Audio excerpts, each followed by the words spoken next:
So one of the topics here is covering gratuitous evil. And the problem is exacerbated when we consider horrendous instances of evil that many would regard as gratuitous. Note that the distinction between horrendous and gratuitous evil should be made here. Horrendous evil is evil that is undeniably heinous, but not pointless. So big things, torture of puppies and, someone being, a serial killer murdered in weird games. So that would be horrendous. Sick for the idea of being sick ideal.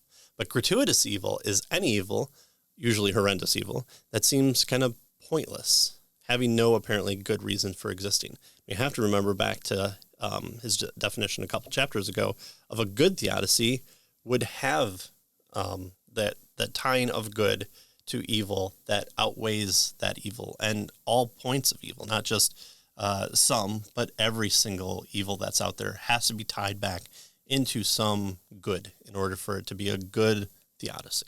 Yeah, and so, the issue here then is that a gratuitous evil is pointless, right? And obviously he's going to argue that those kinds of evils don't happen. That's what God is dealing with, right? And so what's the answer to gratuitous evil, right? In other words, how do we know that particular evil has a purpose, right? Especially if there's no one-to-one correlation that we can look at. And he says, well, can such apparently gratuitous evil ever justify any good that God would seek to achieve?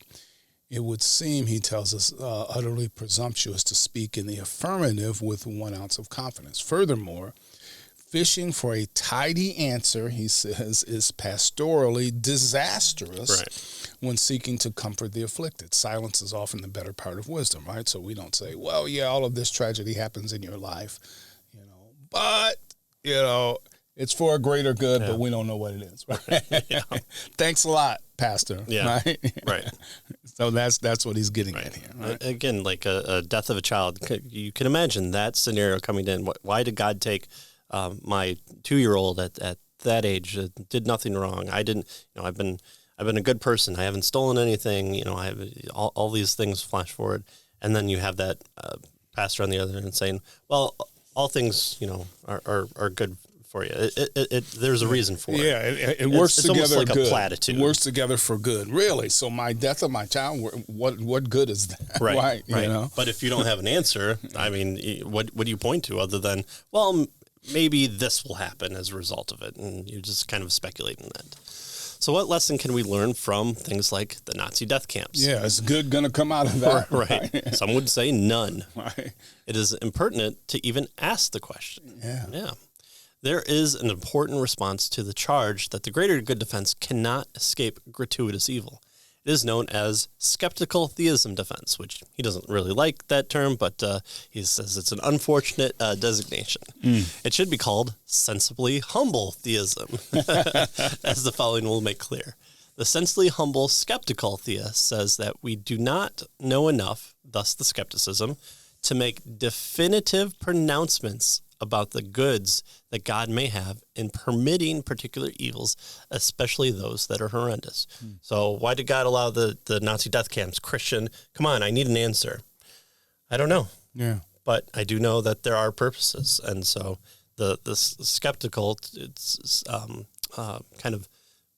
renders his standing within the character of God and the pronouncements in the Bible and trusts them and says that there's no way of me knowing to present to you like, oh, well, it saved, 800 million people by doing that. I don't know that, so I'm going to be skeptical of providing you a sufficient answer with it. Right. I'm going to be skeptical about even knowing a sufficient answer, right?